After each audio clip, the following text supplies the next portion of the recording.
Not only because it's Pastor Paul in there tearing it up on the piano, but because it reminds us that we are creative. I was actually in the room when that idea was floated and it started to take shape, and just to watch the creative movement of our media arts team and Pastor Paul Gaucher, it was really, really awesome.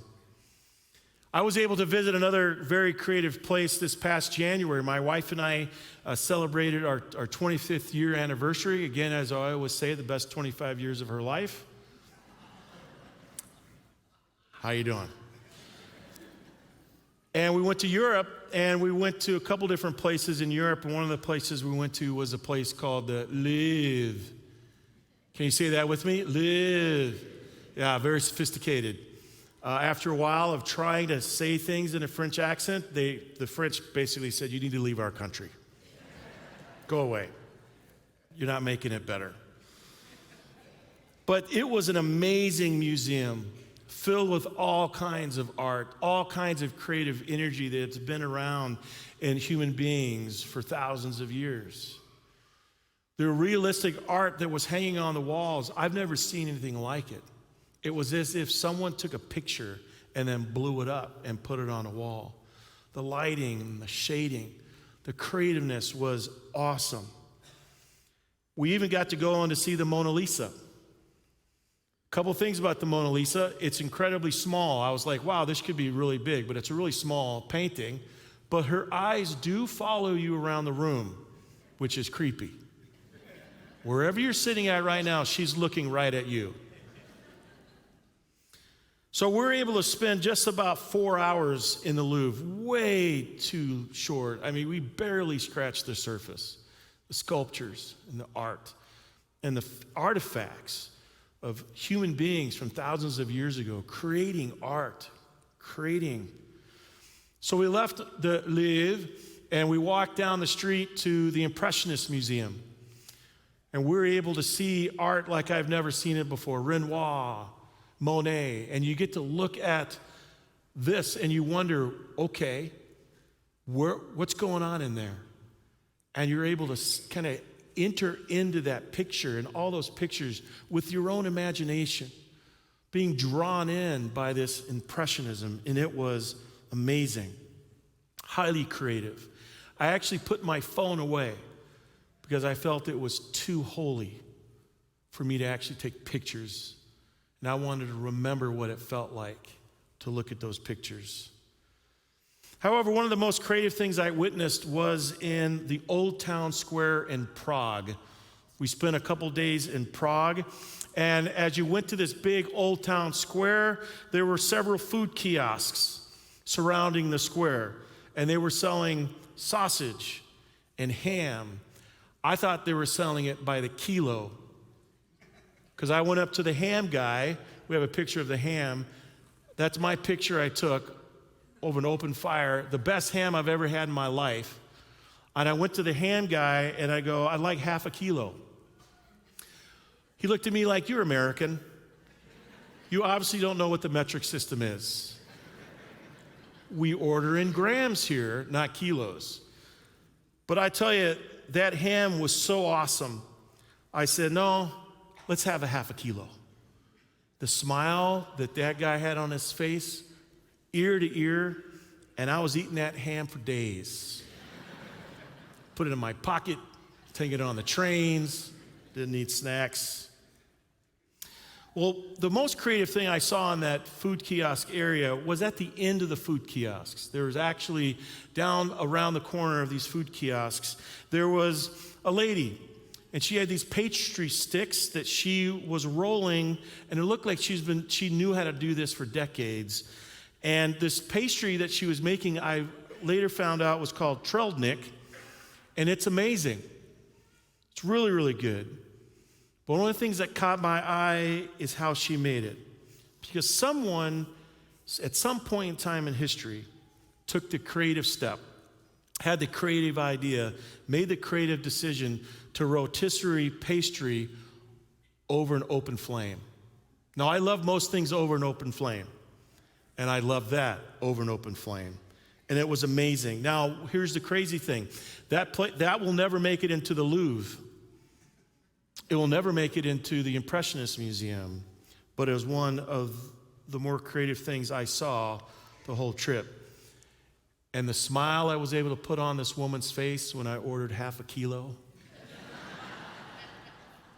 No, I didn't order half a kilo. I had too much ham to eat. Should have wrapped that pastry around the ham. That would have been a good idea. Well, there's a story in the book of Exodus, a book that talks about God's people. That God frees a group of slaves from Egypt, frees a group of slaves, moves them into a new life, and spends intentional time with them to help change their identity from being slaves to being freed people, and then to be covenantal followers of God. And one of the ways that God helps them change their identity is to help them see their own experience and their own creativity. God helps them turn all their skilled craftsmanship that they had used as slaves for generations for their slave owners into creativity that they could use to bring joy and hope and community for themselves. There are long stretches, especially at the end of Exodus, where God gives these meticulous instructions on how to build this new relationship with God and the people. And one of the first things that God does is says, I want you to build me a house. I want you to build me a home. We're going to call it the tabernacle. We're going to call it the tent of meeting.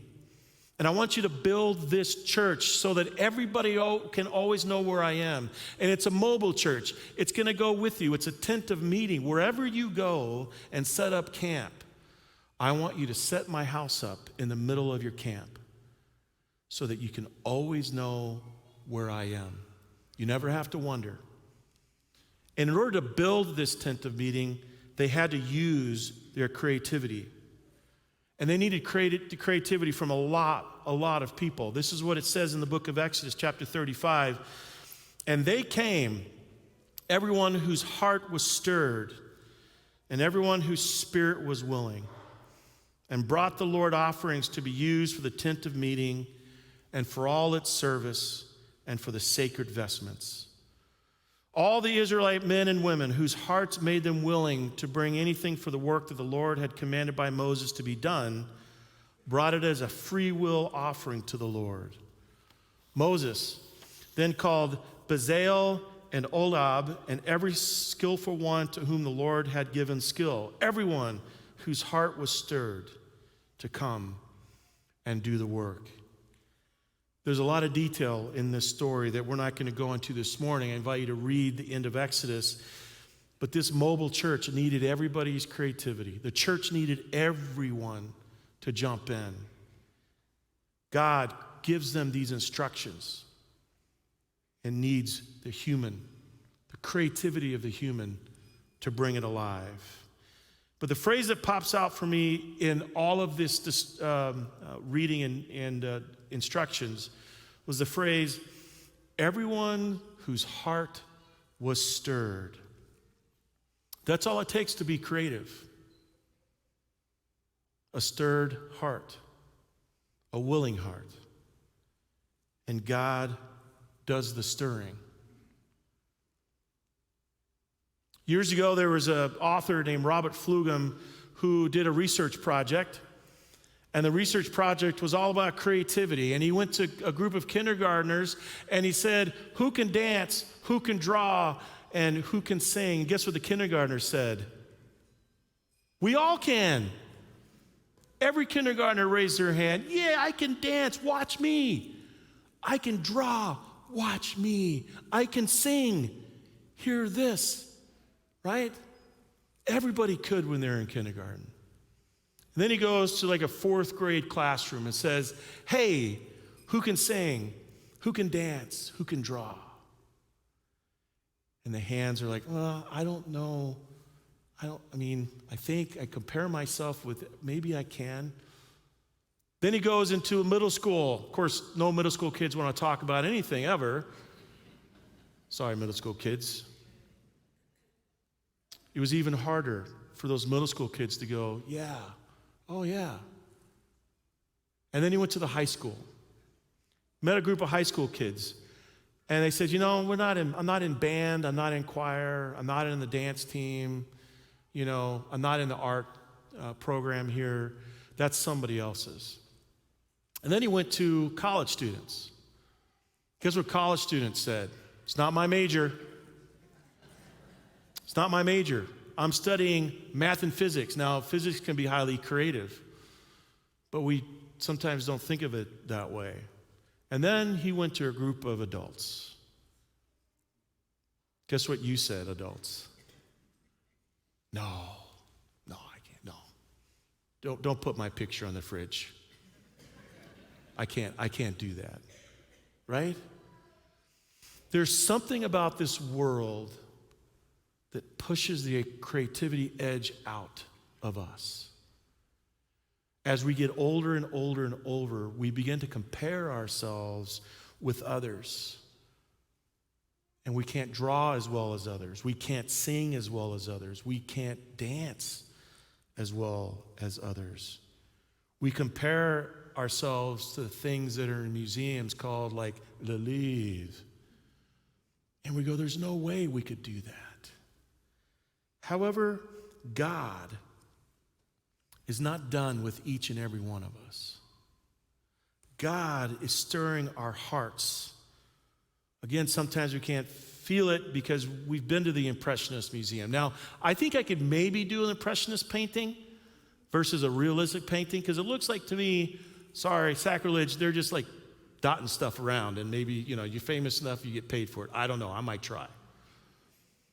But we don't put our stuff in those museums. But God is stirring our hearts, not to compare ourselves to the giants of history, but that God has made us and God calls us good. And we are called to be creative in ways that build the church, the house of God. We are called to be creative to build God's church. And that's what we're facing here at Prince of Peace. We need to be creative. God is stirring hearts. God is stirring the waters in ways that I had not foreseen, but God is. And God is calling us to respond, to be creative. If our hearts are willing to come and bring everything that we have to a project that never ends. The project of building the church never ends. Every generation is needed. And God is stirring your hearts in many and different ways. And who knows? Maybe it's as simple as rotisserie pastry that we can give away by the kilo. Here are a few creative ways that we've seen all of this happen here at Prince of Peace. Let's take a look.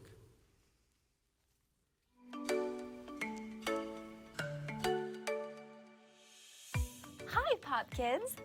Check this out. My new art kit has watercolors, acrylic paints, oil pastels, colored pencils, so many ways to create.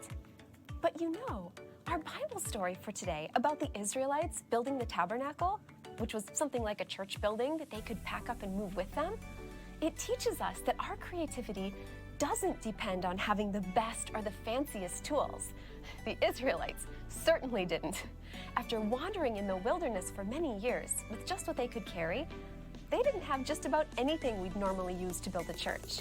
But in good times and tough ones, in the Old Testament and today, God's gift of creativity brings color and joy and togetherness into our lives. Whether we've got every art supply we can dream of, or we're wandering in the wilderness, we can use God's gift of creativity to solve problems and create something special together. And I've got a story about our creative Pop Kids doing exactly that.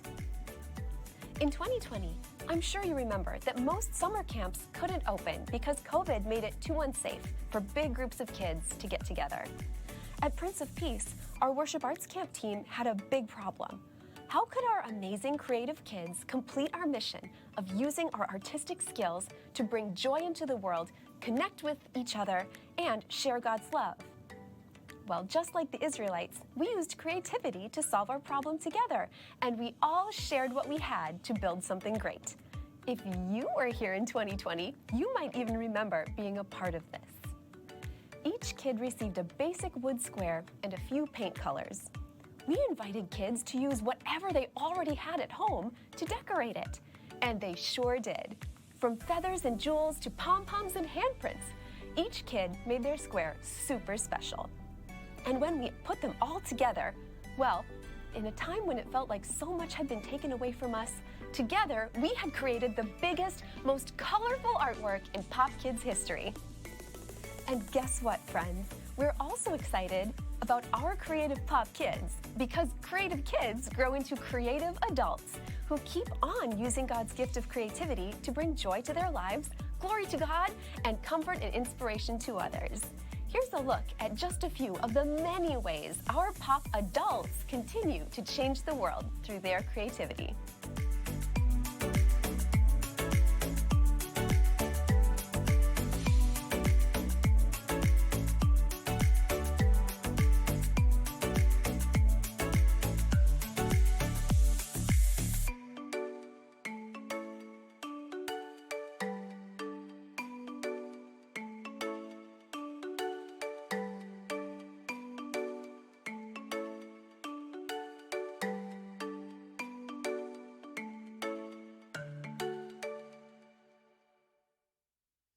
Do you see the creative flip on that burger?